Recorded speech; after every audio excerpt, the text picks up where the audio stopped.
உங்களை அன்போடு வரவேற்கிறோம். இது நமது ராமெக்ஸ் அகாடமியின் 9ஆம் தேதி மார்ச் மாதம் 2026ஆம் நாளுக்கான ஹிந்து தலையங்க வார்த்தைகளின் ஆழமான அலசல். நீண்ட முன்னுரைகள் எதுவும் இல்லாமல் நேரடியாக நம்ம பாடத்திற்குள் நுழையலாம். கண்டிப்பா. ஆனா இந்த ஆழமான அலசலை தொடங்குவதற்கு முன்னாடி மாணவர்களான உங்களுக்கான ஒரு முக்கியமான சிந்தனையை சொல்லியே ஆகணும். வெற்றி என்பது தற்செயலானதல்ல, அது தொடர்ச்சியான உழைப்பின் பலன். வங்கித் தேர்வில் வெல்ல ஆங்கிலம் உங்கள் ஆயுதமாகட்டும். மிகச் சரியான வரிகள். பேங்க் எக்ஸாம்ஸை பொறுத்த வரைக்கும் பிரிலிம்ஸ் ஆகட்டும் அல்லது மெயின்ஸ் ஆகட்டும், ரீடிங் காம்ப்ரிஹென்ஷன், க்ளோஸ் டெஸ்ட் மற்றும் வொக்காபுலரி பகுதிகளில் அதிக மதிப்பெண்கள் பெற தினமும் எடிட்டோரியல் வார்த்தைகளை படிப்பது மட்டுமே ஒரே உறுதியான வழி. ஆமாம், ஒரு வாக்கியத்தின் உண்மையான அர்த்தத்தை முழுமையாக புரிந்து கொள்ள இந்த வார்த்தைகள் உங்களுக்கு மிகப்பெரிய அளவில் உதவும். இன்னைக்கு நாம பார்க்க போற எடிட்டோரியல் ஒரு மாநில அரசாங்கத்துக்கும் ஆளுநருக்கும் இடையிலான சில அரசியல் மோதல்களை பத்தினது. கரெக்ட். ஆனால் எந்த விதமான அரசியல் சார்பும் இல்லாமல் முற்றிலும் தேர்வு நோக்கில் மட்டுமே இந்த வாக்கியங்களை நாம இன்று அணுகப் போகிறோம். நீங்க தயாரா இருப்பீங்கன்னு நம்புறோம். முதல் வார்த்தையே ரொம்ப ஸ்ட்ராங்கா ஆரம்பிச்சிருக்காங்க. அதாவது இன்க்ளோரியஸ். இது ஒரு அட்ஜெக்டிவ். இதற்கான தமிழ் அர்த்தம் அவமானகரமான. க்ளோரி என்றால் பெருமை, அதோட எதிர்மறைதான் இன்க்ளோரியஸ். இதன் சினோனிம்ஸ் பாத்தீங்கன்னா ஷேம்ஃபுல் மற்றும் டிஸ்ஆனரபிள். எதிர்ச்சொற்கள் அல்லது ஆன்டோனிம்ஸ் க்ளோரியஸ் மற்றும் ஆனரபிள். எக்ஸாக்ட்லி. எடிட்டோரியல்ல எப்படி சொல்லியிருக்காங்கன்னா, the governor's repeated refusal was an inglorious episode in center-state relations. ஆளுநரின் தொடர்ச்சியான மறுப்பு மத்திய மாநில உறவுகளில் ஒரு அவமானகரமான நிகழ்வாக இருந்ததுன்னு சொல்றாங்க. அந்த நிகழ்வு அவமானகரமாக இருந்ததால அடுத்ததா அதை அன்எடிஃபையிங் அப்படின்னு வர்ணிக்கிறாங்க. இதுதான் நம்ம 2வது வார்த்தை. இதுவும் ஒரு அட்ஜெக்டிவ் தான். இதற்கான அர்த்தம் நன்மை தராத அல்லது ரசிக்க முடியாத ஒரு விஷயம். பேங்க் எக்ஸாம்ஸ்ல ப்ரீஃபிக்ஸ் வச்சு வார்த்தைகளை கண்டுபிடிக்கிறது ரொம்ப முக்கியம். எடிஃபையிங் அப்படின்னா அறிவுறுத்துகிற, நன்மை தருகிற விஷயம். முன்னாடி அன் சேர்த்ததால் அது டிஸ்டேஸ்ட்ஃபுல் மற்றும் அன்பிளசன்ட் என்ற சினோனிம்ஸை குறிக்கிறது. ஆன்டோனிம்ஸ் எடிஃபையிங் மற்றும் instructive. The standoff presented an unedifying spectacle to the public. அதாவது அந்த மோதல் பொதுமக்களுக்கு எந்த ஒரு நன்மையும் தராத, ரசிக்க முடியாத ஒரு காட்சியாக இருந்தது.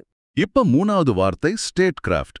ஒரு அரசாங்கம் எப்படி செயல்படணும்னு ஒரு முறை இருக்குல்ல, அதை குறிக்கிற வார்த்தை தான் இது. இது ஒரு நவுன். இதனுடைய தமிழ் அர்த்தம் அரசியல் திறமை அல்லது ஆட்சி செய்யும் திறன். ஸ்டேட் மற்றும் கிராஃப்ட் சேர்ந்து ஒரு அருமையான கம்பவுண்ட் வேர்ட் இது. சினானிம்ஸ் டிப்ளமசி மற்றும் கவர்னன்ஸ், ஆன்டனிம்ஸ் மிஸ்கவர்னன்ஸ் மற்றும் இன்காம்பிடன்ஸ். வாக்கியத்துல the conduct was a failure of statecraft and propriety. ஒரு சிறந்த ஆட்சிக்கான திறமையும் கண்ணியமும் அங்கே தோல்வியடைந்தது என்பதை இது குறிக்கிறது. 4வது வார்த்தை inexplicable.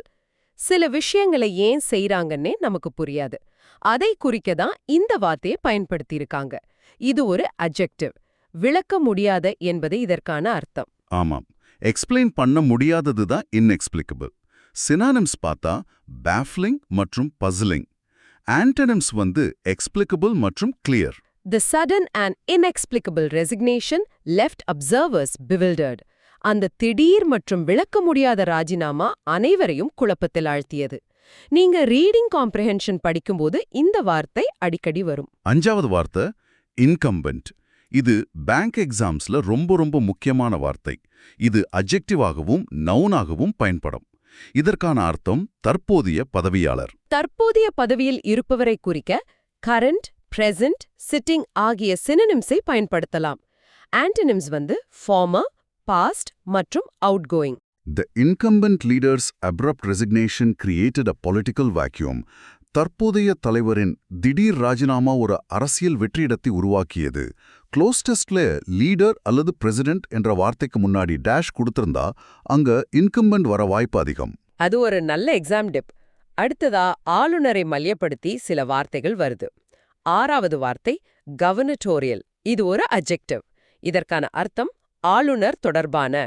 இதை உச்சரிக்கிறது கொஞ்சம் வித்தியாசமா இருக்குல்ல? ஆமா, இது லத்தீன் வார்த்தையான கவர்னட்டோரியல் என்பதிலிருந்து வந்தது. இதற்கான சினோனிம் ரிலேட்டிங் டு கவர்னர். இதற்கு நேரடியான ஆன்டனிம் கிடையாது. The gubernatorial transition came amid heightened tensions. ஆளுநர் தொடர்பான அந்த மாற்றம் மிகுந்த பதற்றங்களுக்கு இடையே நடந்தது என்பது இதன் பொருள். ஸ்பெல்லிங் எரர்ஸ்ல இந்த வார்த்தையை கேட்க வாய்ப்பிருக்கு, நீங்க கவனமா படிச்சுக்கோங்க. 7வது வார்த்தை அட்மினிஸ்டர்ட். இது ஒரு verb. இதற்கான தமிழ் அர்த்தம் நிர்வகித்தது. ஆனா இங்கே கொஞ்சம் வித்தியாசமான அர்த்தத்துல வந்திருக்கு. சரியா கவனிச்சிங்க. அட்மினிஸ்டர் அப்படின்னா நிர்வாகம் செய்யறதுன்னு மட்டும் அர்த்தம் இல்ல, வழங்குவது, அதாவது டிஸ்பென்ஸ் என்ற அர்த்தமும் உண்டு. சினோனிம்ஸ் வந்து டெலிவர்ட் மற்றும் டிஸ்பென்ஸ்ட். ஆன்டனிம்ஸ் பாத்தீங்கன்னா withheld மற்றும் refused. வாக்கியத்துல the governor administered political pinpricks to the elected government. ஆளுநர் தேர்ந்தெடுக்கப்பட்ட அரசாங்கத்திற்கு சில அரசியல் ரீதியான தொந்தரவுகளை அளித்தார் என்று பொருள். இந்த வாக்கியத்துல வர 8வது வார்த்தை ரொம்பவே சுவாரஸ்யமானது. பின்பிரிக்ஸ். இது ஒரு நவுன். இதற்கான அர்த்தம் சிறு தொந்தரவுகள். ஒரு சின்ன ஊசி குத்துற மாதிரி, உயிருக்கு ஆபத்தில்லனாலும் தொடர்ந்து தொந்தரவு செய்யறது. ஒரு மெட்டஃபோர் மாதிரி பயன்படுத்தியிருக்காங்க. மொழியியல் ரீதியா இது ரொம்ப அழகான பயன்பாடு. இதற்கான சினோனிம்ஸ் irritants மற்றும் provocations. ஆன்டனிம்ஸ் comforts மற்றும் supports. The constitutional pinpricks steadily eroded the working relationship. அரசியலமைப்பு ரீதியான இந்த சிறு தொந்தரவுகள் வேலை செய்யும் உறவை படிப்படியாக சிதைத்தன. 9வது வார்த்தை allowances. நவுனாக பயன்படும் இதன் அர்த்தம் சலுகைகள். பாக்கெட் மணின்னு நாம சாதாரணமா சொல்ற allowances இங்க அரசியல் சலுகைகளை குறிக்குது. எக்ஸாக்ட்லி. இதற்கான சினோனிம்ஸ் கன்செஷன்ஸ் மற்றும் accommodations.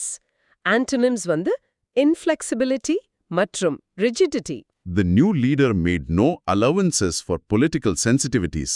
புதிய தலைவர் அரசியல் உணர்வுகளுக்கு எந்த சலுகையும் அளிக்கவில்லை, அதாவது எந்த ஒரு நெகிழ்வுத்தன்மையும் காட்டவில்லைன்னு அர்த்தம். 10வது வார்த்தை dispensation. நவுனான இதன் அர்த்தம் ஆட்சிமுறை. சினோனிம்ஸ் regime மற்றும் administration. ஆன்டனிம்ஸ் anarchy மற்றும் disorder. He positioned himself as an adversary of the ruling dispensation. அவர் ஆளும் ஆட்சி முறைக்கு எதிரானவராக தன்னை நிலைநிறுத்திக் கொண்டார். அடுத்த கட்டமா இந்த தலையங்கம் அரசியலமைப்பு ரீதியான சட்ட சிக்கல்களை பத்தி பேசுது. 11வது வார்த்தை mandate. இது ஒரு நவுன். இதற்கான அர்த்தம் ஆணை அல்லது அதிகாரம். தேர்தல் முடிவுகளை குறிக்க பீப்புள்ஸ் மேண்டேட்னு சொல்லுவாங்க இல்லையா, அதுதான் இது.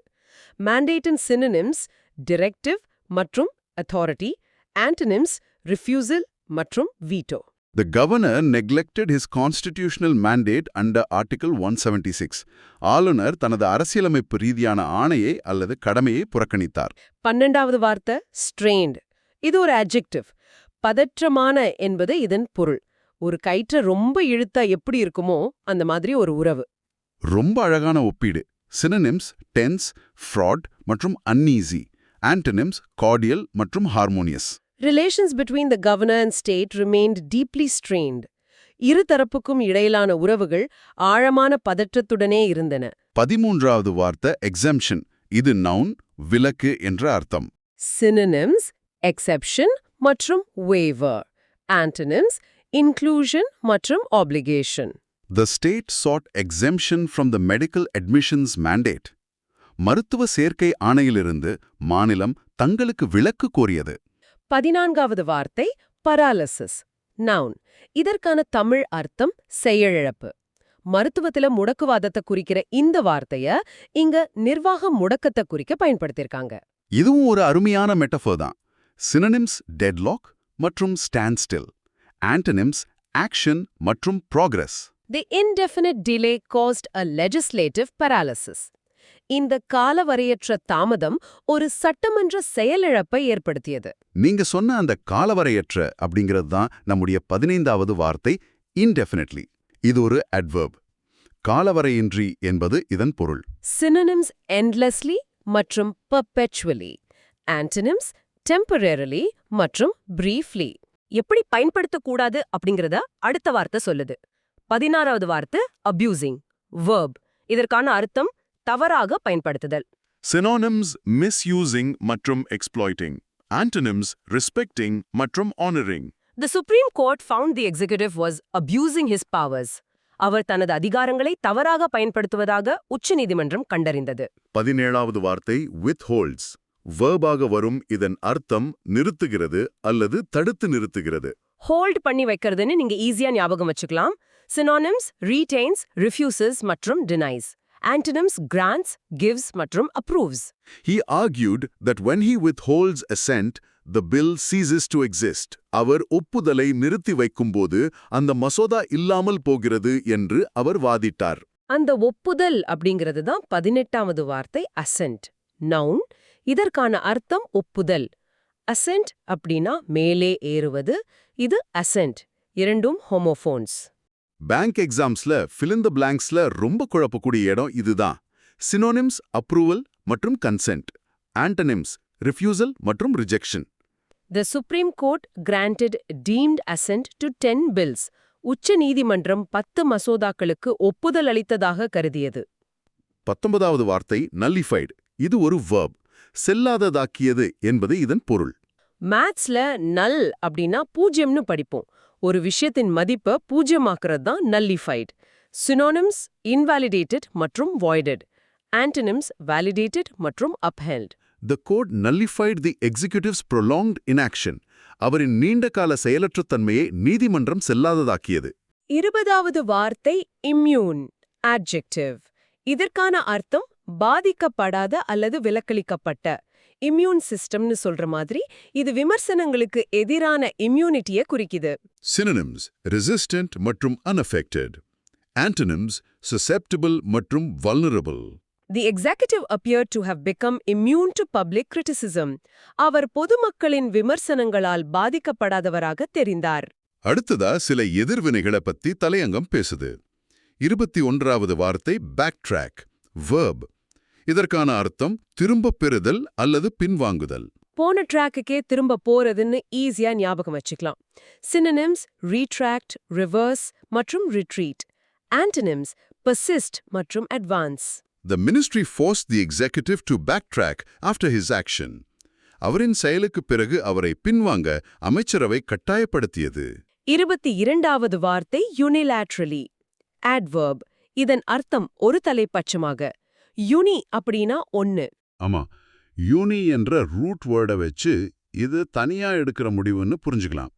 சினானிம்ஸ் independently மற்றும் arbitrarily. Antonyms collectively மற்றும் jointly. The executive acted unilaterally in dismissing the minister. அமைச்சரை பதவி நீக்கம் செய்வதில் அவர் ஒரு தலைப்பட்சமாக செயல்பட்டார். 23வது வார்த்தை wrapped, verb கடிந்து கொண்டது என்பது பொருள். நியூஸ் பேப்பர்ல ரொம்ப அதிகமா பயன்படுத்துற வார்த்தை இது. Synonyms reprimanded மற்றும் rebuked. Antonyms praised மற்றும் commended. The Supreme Court wrapped the executive for his refusal. அவரின் மறுப்புக்காக உச்சநீதிமன்றம் அவரை கடுமையாக கடிந்து கொண்டது. 24வது வார்த்தை administer. verb. இதன் அர்த்தம் வழங்கு அல்லது நடத்துதல். முன்னாடி நாம அட்மினிஸ்ட்ரேட் பார்த்தோம், இது அதோட அடிப்படை வடிவம். சினானிம்ஸ் கண்டக்ட், டிஸ்பென்ஸ் மற்றும் கிவ். ஆண்டனிம்ஸ் withhold, deny மற்றும் refuse. His refusal to administer the oath drew sharp judicial rebuke. பதவி பிரமாணம் செய்து வைக்க அவர் மறுத்தது கடுமையான நீதித்துறை கண்டனத்தை பெற்றது. இங்கே நிர்வகிப்பது என்ற அர்த்தம் வராது. பதவி பிரமாணம் செய்து வைப்பது என்ற பொருளில் வருது. 25வது வார்த்தை கன்விக்ஷன், நவுன். இதற்கான அர்த்தம் தண்டனை, தீர்ப்பு. ஒரு விஷயத்துல உறுதியா இருக்கிறதையும் கன்விக்ஷன்னு சொல்லுவோம், ஆனா சட்டத்துல இதுக்கு தண்டனைன்னு அர்த்தம். இரட்டை அர்த்தம் கொண்ட வார்த்தைகளை பேங்க் எக்ஸாம்ஸ்ல ரொம்ப கவனிச்சு படிக்கணும். Synonyms guilty verdict மற்றும் sentence. Antonyms acquittal மற்றும் exoneration. The minister's conviction had been suspended by a higher court. அந்த அமைச்சரின் தண்டனை தீர்ப்பானது உயர் நீதிமன்றத்தால் நிறுத்தி வைக்கப்பட்டிருந்தது. அடுத்த செட் வார்த்தைகள் கொஞ்சம் கருத்தியல் ரீதியான மோதல்களை விவரிக்குது. 26வது வார்த்தை misadventures, noun. தவறான செயல்கள் என்பது இதன் அர்த்தம். Adventureனா சாகசம், அதுவே தப்பா போனா misadventure. Synonyms blunders மற்றும் fiascos. Antonyms achievements மற்றும் successes. The editorial documented constitutional misadventures in the state.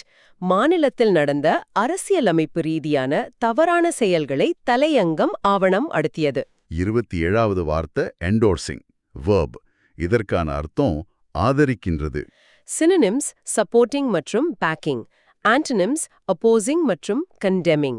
He was criticized for endorsing schemes unbecoming of his office. தனது பதவிக்கு ஒவ்வாத திட்டங்களை ஆதரித்ததற்காக அவர் விமர்சிக்கப்பட்டார். 28வது வார்த்தை ideologies. Noun. கொள்கைகள் என்பது பொருள். Synonyms doctrines மற்றும் beliefs. Antonyms pragmatism மற்றும் neutrality.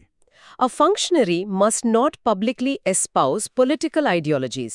ஒரு அதிகாரி பொதுவெளியில் அரசியல் கொள்கைகளை வெளிப்படையாக ஆதரிக்கக்கூடாது. 21வது வார்த்தை dubbed. verb. அழைத்தது அல்லது பேரிட்டது என்று அர்த்தம். சினிமாவுல டப்பிங் பண்றது நமக்கு தெரியும். இங்க ஒரு விஷயத்துக்கு வேறொரு பேரிட்டு அழைப்பதுன்னு அர்த்தம். Synonyms labeled, named மற்றும் termed. Antonyms unnamed மற்றும் unlabeled. The executive dubbed the scheme as a generational one. அவர் அந்த திட்டத்தை ஒரு தலைமுறைக்கான திட்டம் என்று அழைத்தார். 30வது வார்த்தை sectarian adjective. இதன் அர்த்தம் வகுப்புவாத. ஒரு சமூகத்தை பல பிரிவுகளா பிரிக்கிற மனநிலை. root word sect அப்படின்னா பிரிவு. Synonyms factional மற்றும் divisive. Antonyms inclusive மற்றும் broad-minded. Characterizing the model as sectarian was a motivated attack. அந்த மாதிரியை வகுப்புவாதமானது என சித்தரிப்பது ஒரு உள்நோக்கம் கொண்ட தாக்குதலாகும். 31வது வார்த்தை accusing. verb. இதற்கான அர்த்தம் குற்றம் சாட்டுதல். Synonyms blaming மற்றும் charging. Antonyms defending மற்றும் exonerating. கட்சி பிரச்சனையை தீவிரப்படுத்தியது. 32வது வார்த்தை undermine. verb. இதன் அர்த்தம் சிதைக்க அல்லது பலவீனப்படுத்த. ஒரு கட்டிடத்தோட அடித்தளத்தை தோண்டி பலவீனமாக்குற மாதிரி. Correct. Synonyms subvert மற்றும் weaken. Antonyms strengthen மற்றும் support. The conduct was designed to undermine the popular will. அந்த நடத்தை மக்களின் விருப்பத்தை சிதைக்கும் வகையில் வடிவமைக்கப்பட்டிருந்தது. 33வது வார்த்தை deprive. verb. இழக்கச் செய் அல்லது பறித்துக்கொள் என்பது இதன் பொருள். பேங்க் எக்ஸாம்ஸ்ல இந்த வார்த்தைக்கு அப்புறம் எப்பவும் ஆஃப் வரும்னு நாங்க அடிக்கடி சொல்வோம். மிக முக்கியமான கிராமட்டிக்கல் பாயிண்ட் இது. Synonyms deny, strip மற்றும் rob. Antonyms provide மற்றும் grant. The transfer was intended to deprive the ruling party. அந்த மாற்றம் ஆளும் கட்சியை இழக்கச் செய்யும் நோக்கத்தில் இருந்தது. 34வது வார்த்தை tenure. noun. பதவிக்காலம் என்பது இதன் அர்த்தம். Synonyms term மற்றும் incumbency. Antonyms dismissal மற்றும் removal. History won't remember his tenure as a model of decorum. வரலாறானது அவருடைய பதவிக்காலத்தை ஒரு கண்ணியத்தின் முன்னுதாரணமாக நினைவில் கொள்ளாது. 35வது வார்த்தை emulation. noun. இதற்கான அர்த்தம் பின்பற்றுதல். ஒருத்தரை ரோல் மாடலா எடுத்துக்கிறது. Synonyms imitation மற்றும் replication. Antonyms avoidance மற்றும் originality. Far from being a standard of emulation, it is a cautionary tale. பின்பற்றக்கூடிய ஒரு தரநிலையாக இருப்பதை விட இது ஒரு எச்சரிக்கை கதையாகவே உள்ளது. இதுவரைக்கும் அரசியல் அமைப்பு மோதல்களை பார்த்தோம். இப்போ தேர்தல் கிளர்ச்சி சம்பந்தமான வார்த்தைகளுக்கு வருவோம். 36வது வார்த்தை decisive. adjective. இதன் அர்த்தம் உறுதியான. Decide என்ற verbல இருந்து வந்த வார்த்தை இது. Synonyms conclusive மற்றும் resolute. Antonyms indecisive மற்றும் hesitant. Voters delivered a decisive mandate in favor of the new party. புதிய கட்சிக்கு ஆதரவாக வாக்காளர்கள் உறுதியான ஆணையை வழங்கினார். 37வது வார்த்தை commanding. adjective. மிகவும் வலுவான என்பது இதன் அர்த்தம். Synonyms dominant மற்றும் authoritative. Antonyms weak மற்றும் modest. The new party's commanding majority stunned observers. புதிய கட்சியின் மிகவும் வலுவான பெரும்பான்மை பார்வையாளர்களை திகைக்க வைத்தது. 38வது வார்த்தை decimating. verb. இதற்கான அர்த்தம் சிதைத்தல் அல்லது முற்றிலுமாக அழித்தல். இதோட ரூட் வேர்ட் ரொம்ப சுவாரஸ்யமானது. டெசி என்றால் 10. ரோமானிய ராணுவத்துல தவறு செய்தா 10ல ஒருத்தரை கொல்வாங்க. அதுதான் டெசிமேஷன். இப்போ இது முழுமையான அழிவு குறிக்குது. Synonyms devastating மற்றும் crushing. Antonyms rebuilding மற்றும் restoring. The new party swept to power decimating older parties. பழைய கட்சிகளை முற்றிலுமாக சிதைத்து புதிய கட்சி அமோக வெற்றி பெற்று ஆட்சிக்கு வந்தது. 39வது வார்த்தை ஹெல்ம்டு, வேர்ப். இதன் அர்த்தம் தலைமை தாங்கியது, கப்பலோட ஸ்டீரிங் வீலை ஏக்குற மாதிரி. Synonyms led, headed மற்றும் guided. Antonyms followed மற்றும் trailed. The alliance helmed by experienced leaders collapsed. அனுபவமிக்க தலைவர்களால் தலைமை தாங்கப்பட்ட அந்த கூட்டணி சரிந்தது. 40வது வார்த்தை voided, verb. செல்லாது என அறிவிக்கப்பட்டது என்பது இதன் பொருள். Synonyms annulled மற்றும் nullified. Antonyms validated மற்றும் ratified. The merger of the two parties was eventually voided. அந்த இரண்டு கட்சிகளின் இணைப்பானது இறுதியில் செல்லாது என அறிவிக்கப்பட்டது. 41வது வார்த்தை ரிக்மரோல், நவுன். இதற்கான தமிழ் அர்த்தம் சிக்கலான செயல்முறை. இந்த வார்த்தையோட ஸ்பெல்லிங்க கவனமா பாத்துக்கோங்க நீங்க. எரர் ஸ்பாட்டிங்ல இதை எதிர்பார்க்கலாம். RIGMAROLE. உச்சரிப்பு ரிக்மரோல். சினோனிம்ஸ் ரெட் டேப் மற்றும் காம்ப்ளிகேஷன். ஆன்டனிம்ஸ் சிம்பிளிசிட்டி மற்றும் efficiency. The familiar rigmarole of shifting coalitions exhausted voters. கூட்டணிகளை மாற்றும் பழக்கமான சிக்கலான செயல்முறை வாக்காளர்களை சோர்வடைய செய்தது. 42வது வார்த்தை கேரசல், நவுன். இதன் அர்த்தம் சுழற்சி வட்டம். கண்காட்சியில குதிரைகள் சுத்துற ராட்டினத்தை கேரசல்னு சொல்வாங்க. அதை இங்க அரசியலுக்கு ஒப்பிட்டிருக்காங்க. Synonyms cycle மற்றும் rotation. Antonyms stability மற்றும் continuity. The carousel of leaders left public trust severely weakened.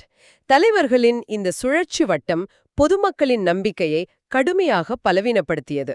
43வது வார்த்தை anchor, verb. நிலைப்படுத்து என்பது இதன் பொருள். கப்பலை நங்குரம் போட்டு நிலைநிறுத்துறது. Synonyms stabilize, secure மற்றும் fix.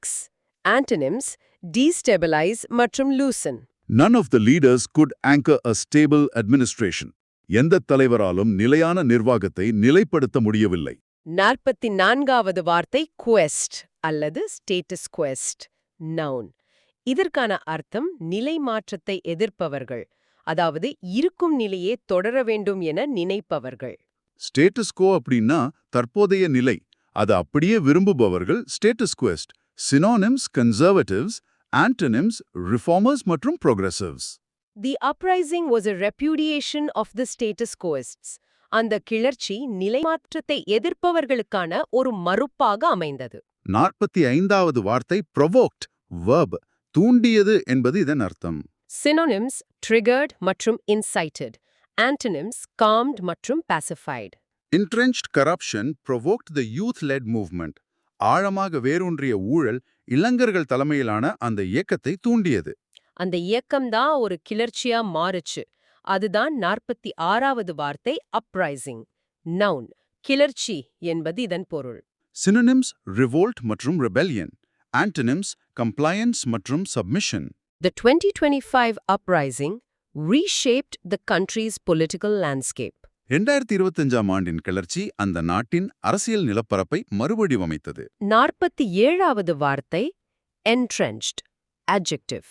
இதன் அர்த்தம் ஆழமாக வேரூன்றிய. Trench அப்படின்னா அகழி. ரொம்ப ஆழமா இருக்கிறதால அதை மாத்துறது கஷ்டம். Synonyms deep-rooted மற்றும் ingrained. Antonyms superficial மற்றும் temporary.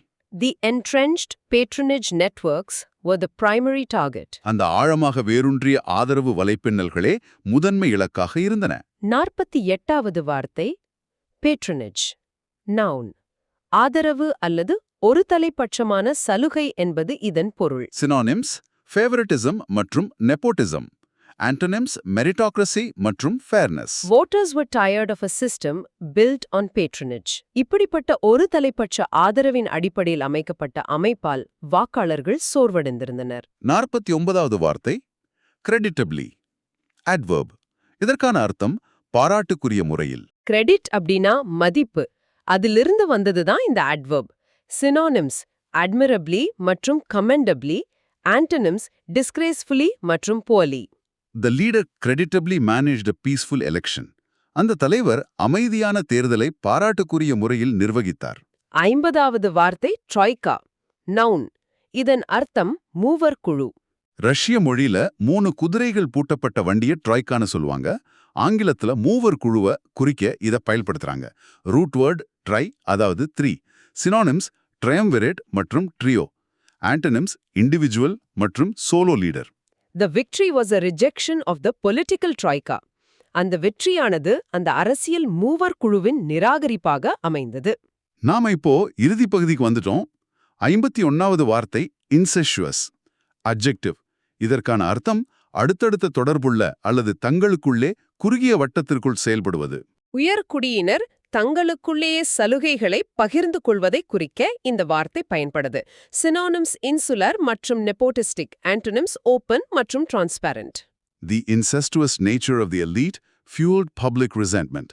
உயர்குடியினரின் அந்த குறுகிய வட்டத்திலான தொடர்பு பொதுமக்கள் மத்தியில் கோபத்தை தூண்டியது. 52வது வார்த்தை எண்டெமிக் அட்ஜெக்டிவ். வழக்கமாக காணப்படும் அல்லது ஒரு குறிப்பிட்ட இடத்தில் நீங்காமல் இருக்கும் ஒன்று. பேண்டமிக் அப்படின்னா உலகம் முழுக்க பரவுறது. ஆனா எண்டெமிக் அப்படின்னா ஒரு குறிப்பிட்ட இடத்துல நிரந்தரமா இருக்கிறது.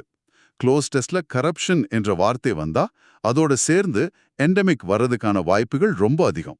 சினானிம்ஸ் வைட் ஸ்ப்ரெட் மற்றும் பெர்வேசிவ். ஆண்டனிம்ஸ் ரேர் மற்றும் isolated. Endemic corruption was a central grievance for the youth. வழக்கமாக காணப்படும் அந்த ஊழல் தான் இளைஞர்களின் முக்கிய குறையாக இருந்தது. 53வது வார்த்தை டயர் அட்ஜெக்டிவ். இதற்கான அர்த்தம் மிகவும் கடுமையான அல்லது மோசமான. Synonyms severe மற்றும் desperate. Antonyms mild மற்றும் manageable. The dire economic conditions compelled many to seek jobs abroad. மிகவும் கடுமையான பொருளாதார நிலைமைகள் பலரை வெளிநாடுகளில் வேலை தேட கட்டாயப்படுத்தின. 54வது வார்த்தை sweeping adjective. விரிவான என்பது இதன் பொருள். அதாவது பெருமளவிலான மாற்றம். Synonyms comprehensive மற்றும் broad. Antonyms narrow மற்றும் limited. The sweeping mandate reflected a desire for political renewal. அந்த விரிவான ஆணை அரசியல் புதுப்பித்தலுக்கான விருப்பத்தை பிரதிபலித்தது. அருமை. நமது இறுதி மற்றும் 55வது வார்த்தை டெக்னோக்ராட்டிக். இது ஒரு அட்ஜெக்டிவ். இதற்கான அர்த்தம் தொழில்நுட்ப நிர்வாக சார்ந்த. டெக்னோ அதாவது தொழில்நுட்பம் மற்றும் கிராட்டிக் அதாவது ஆட்சி சேர்ந்த வார்த்தை. சினோனிம்ஸ் எக்ஸ்பர்ட் ட்ரிவன் மற்றும் மேனேஜீரியல். ஆண்டனிம்ஸ் பாப்புலிஸ்ட் மற்றும் democratic. The leader's technocratic style overlooked the needs of the poor. அந்த தலைவரின் தொழில்நுட்ப நிர்வாக சார்ந்த பாணி ஏழைகளின் தேவைகளை கவனிக்க தவறியது. பிரமாதம். எல்லா வார்த்தைகளையும் ஒரு கதை மாதிரி ரொம்ப தெளிவா பார்த்துட்டோம். இப்போ நம்முடைய இன்றைய சிறப்பு பகுதியான இடியம் ஆஃப் தி டே, அதாவது இன்றைய மரபு தொடருக்கு வந்திருக்கிறோம். இன்றைய மரபு தொடர் ஃபிளாஷ் அண்ட் த பேன். இதற்கான அர்த்தம் ஆரம்பத்துல பிரமாதமாக தெரிந்து பின்னர் நிலைக்காமல் போவது. ஆங்கிலத்துல something that initially appears impressive but quickly fades and fails to produce lasting results. இதோட வரலாறு ரொம்ப இன்ட்ரெஸ்டிங்கா இருக்கும். கண்டிப்பா. எந்த ஒரு இடியமோ உருவான கதையை தெரிஞ்சுக்கிட்டா அது என்னைக்கும் மறக்காது. நீங்களே அதோட கதையை சொல்லுங்க. இது 17ஆம் நூற்றாண்டு துப்பாக்கிகளிலிருந்து வந்த ஒரு சொற்றொடர். அந்த பழைய துப்பாக்கிகளில் குண்டு வெடிக்காமல் அதன் பேன் என்று சொல்லப்படும் ஒரு சிறிய பகுதியில் மட்டும் மருந்து எரிந்து வெளிச்சத்தை கொடுக்கும். பார்க்க பெரிய வெடி வெடித்தது போல ஒரு பிரகாசமான வெளிச்சம் இருக்கும். ஆனா உள்ளே இருந்து குண்டு வெளியே வராது. எந்த பலனும் இருக்காது. அதைத்தான் ஃபிளாஷ் இன் த பேன் என்று சொல்ல ஆரம்பித்தார்கள். ரொம்ப சுவாரஸ்யமான தகவல். இத வாக்கியத்துல எப்படி பயன்படுத்துறாங்கன்னு பாப்போம். Critics dismiss the novelist's success as a flash in the pan, doubting her ability to sustain. அதாவது விமர்சகர்கள் அந்த நாவலாசிரியரின் வெற்றியானது ஆரம்பத்தில் பிரமாதமாக தெரிந்து பிறகு நிலைக்காமல் போகும் ஒன்று என்று நிராகரித்தனர். ஆஹா, நாம இன்னைக்கு நிறைய தூரம் பயணம் செஞ்சு வந்திருக்கோம். நேயர்களே, இன்று நீங்கள் 55க்கும் மேற்பட்ட புதிய வார்த்தைகளையும் ஒரு மரபுத் தொடரையும் ரொம்ப ஆழமா கற்றுக்கொண்டுள்ளீர்கள். இதன் மூலம் உங்கள் வங்கி வேலை கனவுக்கு ஒரு படி அருகில் வந்துவிட்டீர்கள். உங்கள் உழைப்பு நிச்சயம் வீண் போகாது. கண்டிப்பா. நான் உங்ககிட்ட ஒரு சிந்தனைக்கான கேள்வியை முன்வைக்க விரும்புறேன். ஃபிளாஷ் இன் த பேன் போன்ற வார்த்தைகளின் வரலாற்று பின்னணியை தெரிந்து கொண்டு படிப்பது குருட்டு மனப்பாடம் செய்வதை விட எவ்வளோ ஆழமாக உங்கள் மூளையில் பதிகிறது என்பது கவனித்தீர்களா? நீங்க சும்மா ஒரு வார்த்தையை மனப்பாடம் செஞ்சீங்கன்னா அது ஒரு ஃபிளாஷ் இன் த பேன் மாதிரி சீக்கிரமே மறந்துடும். ஆனா அதோட வேற புரிஞ்சுகிட்டா என்னைக்கும் மறக்காது. இதேபோல் உங்களுக்கு தெரிந்த வேற ஆங்கில வார்த்தைகளின் வரலாறு என்னவாக இருக்கும் என யோசித்து பாருங்கள். மிக அருமையான ஒரு சிந்தனை. அதோடு இந்த ஆழமான அலசலை நாம் நிறைவு செய்வோம். நேயர்களே, தினசரி ஹிந்து நியூஸ் பேப்பர் எடிட்டோரியல் வார்த்தைகளை கற்றுக்கொள்ளவும் உங்கள் வங்கித் தேர்வுகளில் வெற்றி பெறவும் ஒரு முக்கியமான விஷயம் செய்யணும். ஆமாம், ராமாக்ஸ் அகாடமியை தவறாமல் ஃபாலோ மற்றும் சப்ஸ்கிரைப் செய்யுங்கள். தொடர்ந்து படிப்போம், வெற்றியடைவோம். மீண்டும் சந்திப்போம்.